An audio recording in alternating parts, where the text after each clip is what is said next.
अस्सलाम वालेकुम एवरीवन। तो आज हम करने लगे हैं एक बहुत important topic which is management of stable angina. मैंने आपको शुरू में कार्डियो के in this series of prepare for IMM NSTEMI unstable angina और जो हार्ट अटैक है हमारे यानी कि वो तो पढ़ा दिया था, लेकिन स्टेबल एंजाइना रह गया था। तो स्टेबल एंजाइना ना बहुत ही ज़्यादा ज़रूरी है क्योंकि इसकी मैनेजमेंट का सवाल बहुत ज़्यादा हज़ारों दफ़ा आया हुआ है। अगर टोटल क्वेश्चन की आप बात करें जो आपकी MRCP में IMM में रिव्यू के लिए दिए होते हैं, उसमें 20% में स्टेबल एंजाइना का क्वेश्चन जब रिपीट हुआ होगा, इतना ज़्यादा आता है। इसलिए आना चाहिए। स्टेबल एंजाइना का क्या मतलब है कि चेस्ट पेन जो सेंट्रल है, जो टिपिकल है, जैसे एक MI की होती है, वो जो एक्सर्शन पे हो रही है एंड रिलीव्ड अपॉन रेस्ट, ठीक है, रेस्ट करने पे ठीक हो जाती है। अगर आप सीढ़ियाँ चढ़ के आ रहे हैं तो आपको चेस्ट पेन हो रही है going to the left arm या रेडिएटिंग टू द जॉ, और रेस्ट करने पे बिल्कुल ठीक हो जाए और रेस्टिंग ECG जो लें वो नॉर्मल हो, उस एंजाइना को कहते हैं स्टेबल एंजाइना, ठीक है। स्टेबल एंजाइना की डेफिनेशन में एक और बात भी आती है कि अगर एक ऐसा पेशेंट जो हाइपरटेंसिव है और जिसके हार्ट फेलियर के थोड़ा सा एलिमेंट भी है, या फिर चलो EF अगर 55% भी है, लेकिन एक हाइपरटेंसिव पेशेंट ओल्ड एज जिसके कार्डियोवैस्कुलर रिस्क फैक्टर्स है, यानी ओल्ड एज है, ओबेसिटी है, मेल सेक्स है, हिस्ट्री ऑफ स्मोकिंग है, अगर उसको चेस्ट पेन नहीं है लेकिन उसको सवेयर शॉर्टनेस ऑफ ब्रेथ है upon exertion, severe shortness of breath और चेस्ट क्लियर है, तो वो भी एंजाइना के टाइप में आती है और एंजाइना के तौर पे ट्रीट की जाती है। हो सकता है पेशेंट को चेस्ट पेन ना हो रही हो, लेकिन वो कहे कि मैं यहाँ से बाथरूम तक भी जाता हूँ तो सांस उखड़ जाता है बिल्कुल। बेशक उसकी इजेक्शन फ्रैक्शन ठीक है, बेशक उसका चेस्ट क्लियर है, लेकिन ये एक तरह का एंजाइना समझा जाता है। लेकिन बहरहाल ये आपके MCQ में नहीं था। अब आपके MCQ में जाता है उसको आपने गौर से सुनना है, ठीक है।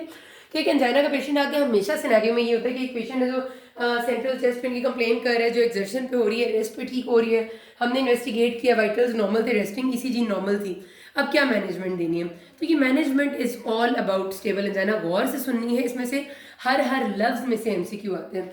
सबसे पहले every patient of angina must be taking a statin and aspirin, ठीक है, if there is no contraindication. Contraindication क्या हो सकती है? एस्पिरिन नहीं देंगे अगर किसी पेशेंट को बहुत सेवियर ब्लीडिंग डिसऑर्डर है, स्टैटिन्स नहीं देने होते या रोक देने होते हैं जब आप साथ कुछ एंटीबायोटिक्स रिकमेंड कर रहे हैं, मेरा ख्याल है जैसे आप जब मैक्रोलाइड रिकमेंड करते हैं तो साथ स्टैटिन बीच में रोक देने होते हैं। इस तरह की कॉन्ट्राइंडिकेशन, ये डिफरेंट MCQs हैं, लेकिन अनलेस कोई बड़ी कॉन्ट्राइंडिकेशन हो, every person with stable angina must be taking a statin and aspirin. उसके साथ आपने अब ये बेसिकली कार्ड इसलिए देने होते हैं कि कार्डियोवैस्कुलर रिस्क फैक्टर्स पेशेंट को मौजूद हैं जो कभी भी अनस्टेबल एंजाइना या MI में कन्वर्ट हो सकते हैं, तो हमने उनको कन्वर्ट ना होने दें, इसलिए स्टैटिन और एस्पिरिन देना है ताकि ये चीज़ें उनको रोकी रखें। उसके बाद पेशेंट के जो एक्यूट एंजाइनल अटैक्स होते हैं उनको अबॉर्ट करने के लिए सबलिंगुअल, ये थर्ड स्टेप पे आता है, सबलिंगुअल GTN देते हैं, ग्लिसराइल ट्राइनाइट्रेट, ओनली सबलिंगुअल, ठीक है, कि अगर एक्यूट एंजाइनल अटैक है तो उस टाइम में पेशेंट के ले सकता है। अब जो प्रॉपर मैनेजमेंट है, ये तो वो है जो सब ने लेनी है, इनसे एंजाइना ठीक नहीं होगा पर प्रोग्रेशन टू MI कम होगी। सबलिंगुअल GTN एक्यूट अटैक में लेनी है, जब एक्यूट अटैक हो तो वो उसको सबसाइड कर देता है। जो असल में लॉन्ग टर्म स्टेबल एंजाइना की मैनेजमेंट है वो है यहाँ से शुरू हो रही है। First line drug is beta blocker और calcium channel blocker, one drug only initially, ठीक है। फर्स्ट टाइम पेशेंट आया, पहले कुछ भी नहीं ले रहा, तो हमेशा first line drug beta blocker है।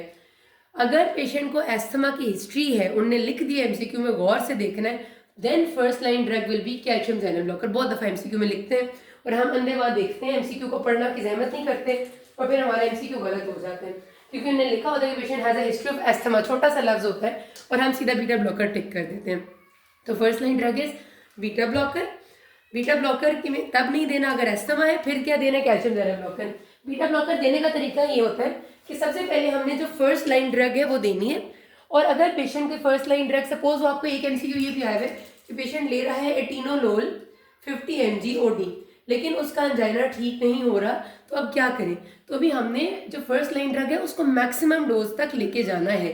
Maximum dose of first line drug के बाद भी अगर एंजाइना ठीक नहीं हो रहा, फिर सेकेंड लाइन लानी है। तो उसका आंसर ये होगा कि एटिनोलोल को टाइट्रेट करें अप टू 100 mg OD, क्योंकि एटिनोलोल की मैक्सिमम डोज इज 100 mg।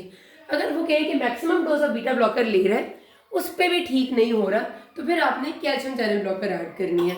अगर कभी भी आपने बीटा ब्लॉकर के साथ कैल्शियम चैनल ब्लॉकर ऐड करनी होगी तो हमेशा आप वो देंगे डायहाइड्रोपिरिडीन कैल्शियम चैनल ब्लॉकर्स, ठीक है, बीटा ब्लॉकर प्लस जो आपके डायहाइड्रोपिरिडीन है यानी एमलोडिपिन, नेफेडिपिन, जो डायहाइड्रोपिरिडीन है उनमें से कोई देंगे। और अगर आपने कोई पेशेंट एस्थमेटिक है, आपने उसे सिर्फ और सिर्फ कैल्शियम चैनल ब्लॉकर देनी है, तो आप देंगे रेट लिमिटिंग वेरापेमिल या डिल्टियाज़िम, ठीक है। ये बात बहुत इंपॉर्टेंट है, इसमें से हर बात का एमसीक्यू आया हुआ है, ठीक है, कि पेशेंट का अस्थमा था, आपने सिर्फ उसे फर्स्ट लाइन ड्रग देनी है तो क्या देंगे, वेरापेमिल देंगे। वो कहते हैं पेशेंट को हम एटिनोलोल मैक्सिमम डोज पे दे रहे हैं, कंट्रोल नहीं हो रहा, आप क्या करें, अब एटिनोलोल में एमलोडिपिन ऐड करना है, ये नहीं कि एटिनोलोल बंद कर देना है, एटिनोलोल में एमलोडिपिन ऐड करना है। अगर किसी भी तरह नहीं, ये इधर पहले थर्ड लाइन में नहीं आती, अगर कोई भी ऐसी सिचुएशन है कि पेशेंट फर्स्ट और सेकेंड लाइन दोनों तरह की ड्रग्स ले रहा है और कंट्रोल नहीं हो रहा उसका एंजाइना, तो ये याद रखिएगा कि दिस पेशेंट जो फर्स्ट लाइन और सेकेंड लाइन ले रहा है is a candidate of PCI, prophylactic percutaneous coronary intervention. लेकिन जब तक उसकी पीसीआई नहीं होगी तब तक जो 4 ड्रग्स आप उसे दे सकते हैं वो है long acting nitrates. Long acting nitrates का मतलब है कि ओरल जो आपकी ड्रग्स है ना, आइसोसॉर्बाइड मोनोनाइट्रेट, आइसोसॉर्बाइड डाइनाइट्रेट, वो देनी है, ठीक है, या रेनोलाजीन या आइवेब्रिडीन, ठीक है। ये वो ड्रग्स हैं जो आपने देनी है जब पेशेंट बीटा ब्लॉकर और कैल्शियम चैनल ब्लॉकर दोनों की मैक्सिमम थेरेपी ले रहा है and he is not controlled upon angina attacks. तो थर्ड लाइन में आपने सबसे पहले लॉन्ग एक्टिंग नाइट्रेट दे देनी है, यानी मॉडिफाइड रिलीज आइसोसॉर्बाइड मोनोनाइट्रेट। अब वो एमसीक्यू में की दफ़ा ये पूछते हैं कि नाइट्रेट देने का तरीका क्या है, तो जब भी आप लॉन्ग एक्टिंग नाइट्रेट्स देते हैं ना, तो याद रखना है कि उनका जो आपका डोजिंग रेजिमेन है उसमें नाइट्रेट टॉलरेंस बहुत ज़्यादा हो जाती है। तो पेशेंट की अगर हमने ड्रग बीडी में रखी है तो बीडी में इस तरह से नहीं रखनी कि 12 आवर्स बाद लें, बीडी में ऐसे रखनी होती है कि एक दफ़ा सुबह लें और एक दफ़ा आप उसके मॉर्निंग में लेने के बाद 8 आवर्स के बाद सेकेंड डोज ले लें, ठीक है।